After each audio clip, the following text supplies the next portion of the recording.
Christian Yelich says he's going to be ready to go, targeting opening day. We'll get to all that coming up next here on Locked On Brewers.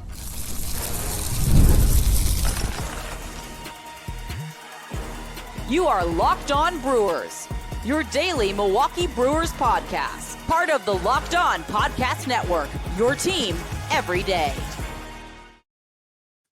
I'm trying to figure out what has been the best news over the first couple of days of pitchers and catchers reporting, and the full squad reporting today, the first workout coming up on Tuesday. What is the best news?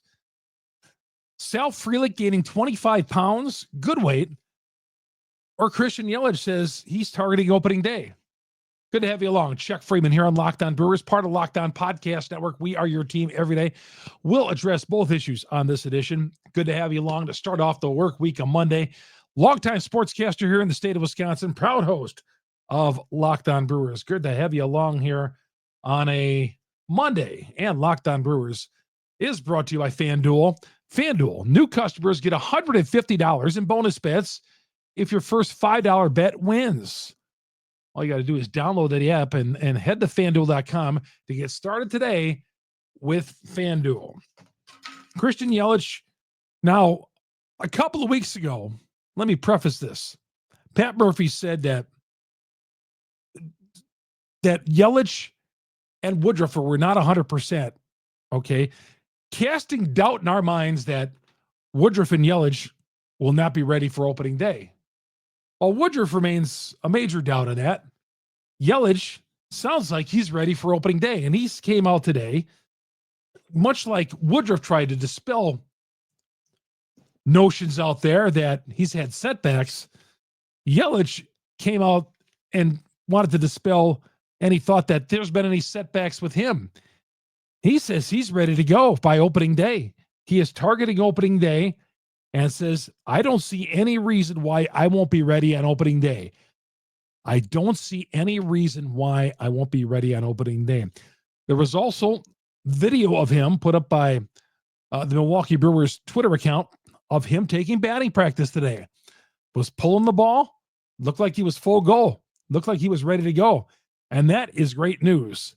Great news. Yelich also talked about he had to have that surgery when he had it. I believe it was in August last year. He couldn't wait anymore. He said to live, to keep functioning, he had had that surgery. There was no waiting to the end of the season to have it and trying to play through it. His body had stopped working and he needed that surgery. He had the surgery, complex surgery, it sounds. He has not been able to talk about it. He has not really wanted to go on into it with anybody, but complex surgery as it sounds. And that is really good news.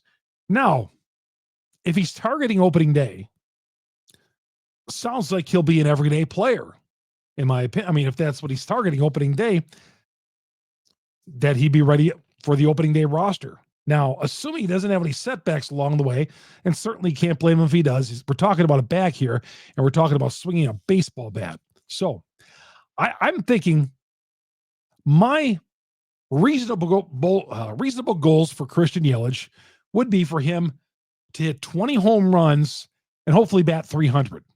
I think it's unreasonable to say he's going to hit 35 home runs and bat 330 ever again, or 320. Now, last year he did bat 315, but I'm going to say 33 years old, coming back from this surgery, I'm setting the bar, batting average 300. I'm not going to get into all the analytics. He's got to have a this and this and a swing speed of this. No, 20 homers, 300 batting average, and who knows what about the RBIs. Hard to put a figure on. You like to think over 80 RBIs, but what do you think? Reasonable goal for Yelich? 20 homers, 300 batting average? Or is that even too high? Is it too low? I think it's just about right. Because if this is supposed to be the cure-all for his back, like we were told when he had the surgery, that having this surgery was going to be a cure-all for him, should be okay. He should be okay. So that is good news with Christian Yelich. Another note that has popped up, and I saw this in the Journal Sentinel. I don't like this one. I really don't like this at all. First of all, Paul DeYoung went to the Nationals, signed a deal with them. And I believe it was for $1,600,000 incentives, whatever it was. It was for a 1-year deal. Paul DeJong is gone with the Nationals. The two leading candidates, it sounds like if the season started today, the third base job on a platoon basis would be Oliver Dunn and Caleb Durbin. Now, I have not really even given Caleb Durbin the benefit of the doubt, but I'm going to have to hear. Again, I've talked about him in the past, on past episodes. Oliver Dunn, I'm just not sold to that guy, even on a platoon basis at this point. Back injury, too many strikeouts. He had a back injury last year. Not that I'm holding that against him, but just strikes out too much. And with that strikeouts, if guys going to strike out as much as Oliver Dunn, he better have a lot of pop in his bat.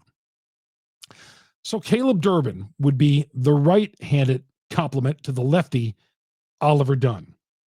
And, I keep seeing these, led the Arizona Fall League in stolen bases and all that stuff.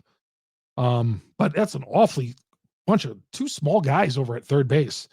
Dunn at 5'9", 5'10", maybe. Durbin, 5'6". This is where they're going with the third base spot. This is where we're going. 2 years in a row, the Brewers have not figured out the third base spot.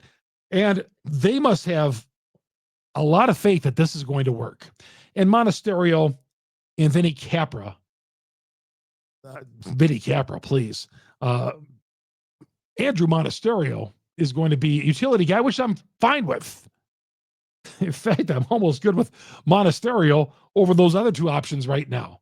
And again, Durbin hasn't even faced any major league pitching, but he's going to get a crack at that at the spot. I hope I'm wrong. Again, I'm trying to win a division here. Would have liked to seen a veteran third baseman. Every third baseman the Brewers could have gotten off the board. Every decent one, at least. Even Urias is off the board, but he wasn't not a decent option anymore. He's he might be at the back end of a short-lived career. But Paul DeJong signs. Bregman goes to Boston and creates a third base controversy over there. So that's Boston signs the third baseman. They already got a third baseman over there. All sorts of controversy there. But so Oliver Dunn and Caleb Durbin, your third baseman, as of right now. Gosh, I hope there's going to be some spring training move. That does not give me any excitement whatsoever. Where's the production going to come on this team? This team's going to have to do it with defense, pitching, and speed. You hope the pitching is pretty good in the starting rotation. The bullpen's got to be as excellent as it was last year, even though they lost their all-star closer, Devin Williams. Speed, that's going to travel. That's going to be fine. I don't have any problem with that. That's going to be good. There shouldn't be any let up in the speed. Problem is the power department and producing runs. I think this could be a real problem. All right, we come back. Well, Sal Frelick ate everything in the offseason. Ate everything and put on 25 pounds. There's probably not a player that I'm more excited to see hit in spring training and to see some results on, even if it's spring training, than Sal Frelick. We'll see if he's got some newfound pop at his bat with the 25 pounds. We'll talk about that coming up next. Chuck Freeman here on Locked On Brewers, part of Locked On Podcast Network. We are your team every day. This episode brought to you by SelectQuote. Well, in sports, there's strategy for everything. There's strategy for all sports, baseball included. We talk about it all the time here on Locked On Brewers. SelectQuote makes it easy to find that perfect strategy and find that perfect insurance policy. SelectQuote's got all the strategy. They do the work for you. As one of America's leading insurance brokers with nearly 40 years experience, they've helped over 2 million customers find $700 billion in coverage since 1985. What sets SelectQuote apart from everyone else? Well, the personal touch. Unlike other brokers that offer a one-size-fits-all policy, their licensed agents tailor coverage to fit your unique needs. Hey, if you're in good health, you might even qualify for same-day coverage up to $5 million. No medical exam required. It's a little more affordable than you think. You can get up to $1 million of coverage for as little as $20 a month with SelectQuote. Let them get the right insurance for you. SelectQuote.com/lockedon. SelectQuote.com/lockedon today to get started. SelectQuote.com/lockedon. SelectQuote, they shop and you save. Good to have y'all here on Locked On Brewers, part of Locked On Podcast Network. We are your team every day. You get our podcast on Google, Spotify, Apple. Those are just some of the major ones. We're on all the wherever you download your audio podcast. Look up Locked On Brewers. Hit the subscribe button, hit the bell, whatever alerts, and away you go. You get alerted every day. I also drop it on my Twitter account every day. The link's there. Go to my Twitter account, Chuck Freeman, Freimund. We're always talking Brewers. That's Freimund.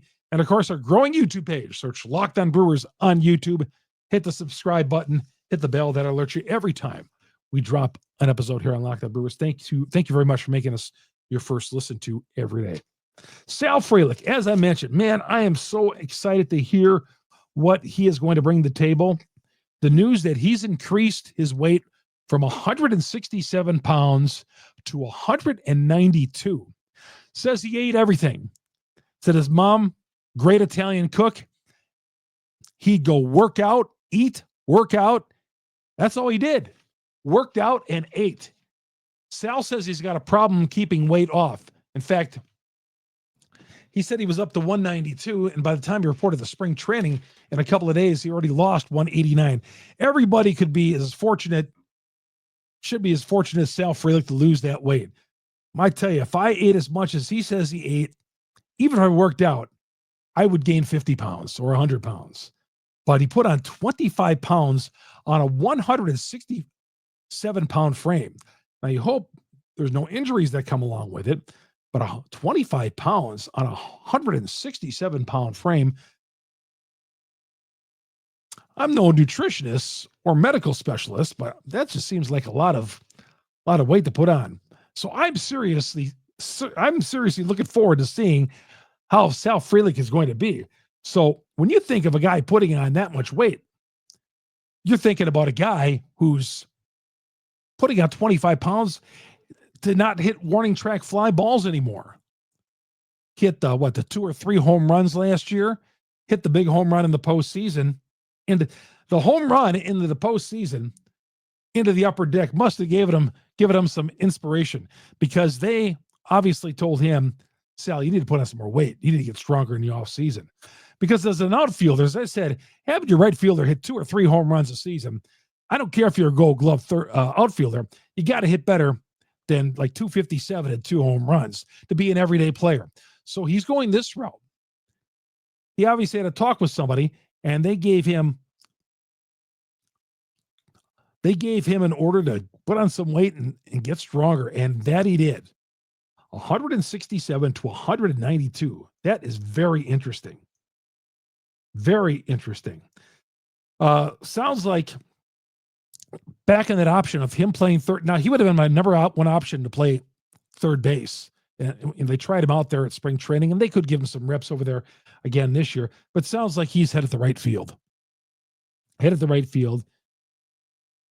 at 192 pounds, we'll see if his home run totals go up.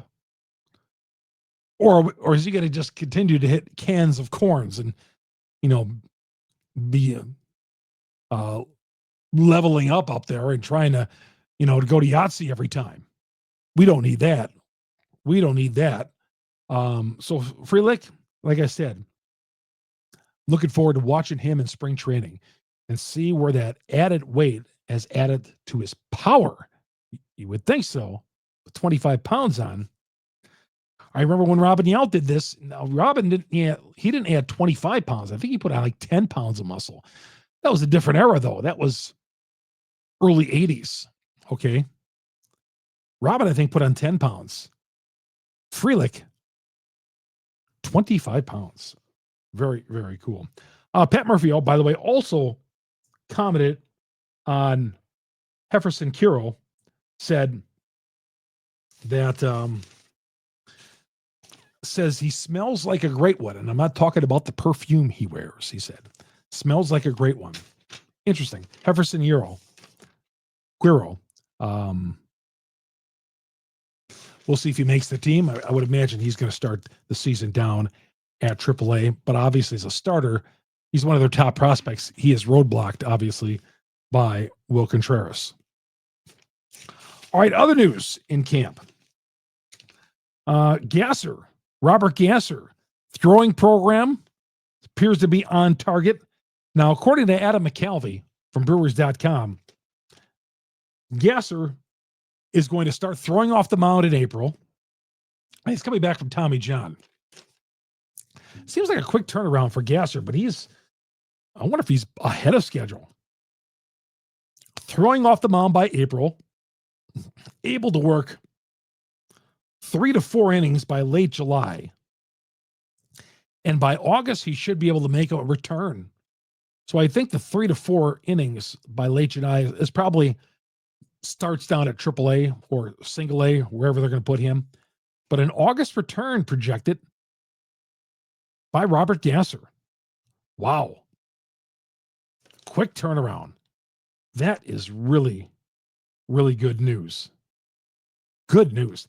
And by the way, further on injury updates, Brandon Woodruff, he got it the other day on the gun up to 92 miles an hour. Up to 92 miles when he threw last Friday to live hitting for the first time in like a year and a half. He got the gun up to 92 miles an hour. But the news on Gasser is good. News on Frelick. I really love the news on Christian Yelich, saying everything is good there. So the only bad news that we've had out of camp so far is the DL Hall lat injury. But so far, man, good news across the table. The third base spot, I don't want to continue to harp on it, but yeah, that certainly does bother me. That certainly does bother me. Funny how Boston went after Bregman when they already had a third baseman. Pretty odd. It's going to cause some issues over there. Not our problem. Chuck Freeman, Locked On Brewers, part of Locked On Podcast Network. We are your team every day. FanDuel is America's #1 sportsbook for a reason. FanDuel, gotta love their live betting. Love it, love it, love it. NBA, when the game tips off, and games are getting back to action a little bit later on in the week. I believe Wednesday there's a game, and Thursday, and then we get back into full action by the weekend. No better place to get in all the action than FanDuel, America's #1 sportsbook. FanDuel, you can place live bets throughout the game so that even if you miss the opening tip, or like that underdog, you want them to make a fourth quarter comeback or a second half comeback, maybe get the line at a good price. Maybe some of you yesterday got New Mexico college basketball at a good price with Utah State in the second half. Maybe you did. Or if you got, what was it? Oh, Maryland on a good price yesterday. At halftime, they were trailing. Who were they trailing at halftime? I forgot who they were trailing. They were down at halftime by 4, ended up routing a team as a pregame 12-point favor. Anyway, those live bets, I love them. And the app is easy to use. And when you win, you get paid instantly. Right now, FanDuel customers, new ones, you can get $150 in bonus bets if that first $5 bet wins. Visit FanDuel.com. Join today. FanDuel.com for your shot at $150 in bonus bets. Make every moment more with FanDuel. FanDuel, the official sports betting partner of the NBA. Chuck Freeman here on Locked On Brewers, part of Locked On Podcast Network. We are your team every day. Good to have you along here on Locked On Brewers. And coming up, we're going to tell you about, we'll get to it right away. I saw this on Twitter. Charlie on Twitter put this out. I thought it was interesting. He projected the 2027 Brewers lineup. Going young, the 2027 Brewers lineup. This is just for fun. Shortstop, Made. Left fielder, Churio. Center field, Mitchell. First base, Wilkin. Right field, Frelick. Third base, Pratt. Burke, the DH, and Quiro, the catcher. Not a bad lineup if all these guys pan out the way we think they're going to pan out. Made, you hear great things about the soon-to-be 18-year-old. Churro, of course. Cheerio. Mitchell. Wilkin. Frelick, Pratt, Burke, and Quiro. Not a bad 9 right there, but that's the 2027 Brewers projected lineup. Charlie put that out there. Not a bad idea, Charlie. Not a bad idea at all. One other note. On the infield, saw in the Journal Sentinel, the Brewers are thinking about moving Terang, the shortstop. I don't like that idea at all. Why would you move him to shortstop? Why would you move him to shortstop when you got Ortiz to play shortstop? I mean, don't do something stupid like put Ortiz over at second and Terang the shortstop. Terang's his natural position apparently is shortstop, but I have some questions about his arm at shortstop. And why ruin a good thing? He's a Gold Glove second baseman. Keep him at second base. Don't move him out of short. Keep him, just move Ortiz to short. Don't be having all these moving parts. We don't need him. Second base, Terang, shortstop. Shortstop is our guy, Ortiz. Murphy also commented on Rhys Hoskins today. Talked about Rhys Hoskins. Said he had a good year last year. Little odd. That's just good old Pat Murphy throwing his weight behind his guys. Murph, he likes to put his weight behind the guys and support them any way he can. Last year, of course, Rhys hit 214 with 26 home runs. 26 home runs is nice. The 214 batting average, not good. But Murphy thought that Hoskins had a good year. Obviously throwing his encouragement behind Hoskins, hoping Hoskins turns. So what happens if Hoskins hits 40 home runs? God, in Murphy's mind, if Hoskins had a great year hitting 26 home runs, batting 214, if he hits 250 with 40 home runs, Hoskins will be getting $1 million a year on the free agent market next year. Thank goodness. And Murphy also said, I think some people he kind of paraphrasing here. I think some people in the front office might beg to differ with me, but Hoskins had a pretty good year last year. 214, 26 homers. But Hoskins can bounce back. He says he's got a comfort level here.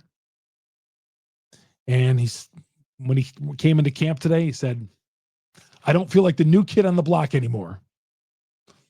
All that and more. He fit right in with the team last year, and he loved coming here. So, and that's all the news that happened. Paul DeYoung, again, signing with Washington. That was kind of like the last hope I had for someone coming in and maybe playing third base, or DeYoung playing shortstop and Ortiz playing third base. That's going to do it for this episode of Locked On Brewers. First workouts are coming up on Tuesday. Guys have trickled in over the weekend and all that. Pitchers and catchers reported last week, but players are all in now. Had to be an all in today to be on the field for a official week workout. They're taking batting practice right now and going through various things and just seeing where the bathroom is and all that, and at spring training, whatever they do down there, and taking some BP. But I got to tell you, Kirsten Yelich looked really good on the videotape. Go to Twitter and check that out. And I know the pitches are probably coming in at 68 miles an hour, but I'm encouraged that he says he is going to be ready for opening day. I'll take that here in February with plenty to go. First spring training game coming up next Saturday. We got plenty to talk about between now and then. That's going to do it. Thanks for making us your first listen to every day on Locked On Brewers. You get us again on Google, Spotify, Apple, wherever you download your podcast. We're on all those podcast platforms out there. Number one podcast on the internet, Brewer Podcast, because you great Brewers fans out there. And of course, grow our YouTube page. If you are on the audio, if you listen to us on audio, please support the YouTube page as well. Go to YouTube, hit Locked On Brewers, search Locked On Brewers, hit the subscribe button, hit the bell, and we'll be here daily talking Brewers baseball with you Monday through Friday. And of course, with news breaks, we always get here. For your second you listen. Go to Locked On MLB. My guy Sully's got all the spring training news on Locked On MLB. See you tomorrow, everybody. Chuck Freeman, Locked On Brewers, part of Locked On Podcast Network. We are your team every day.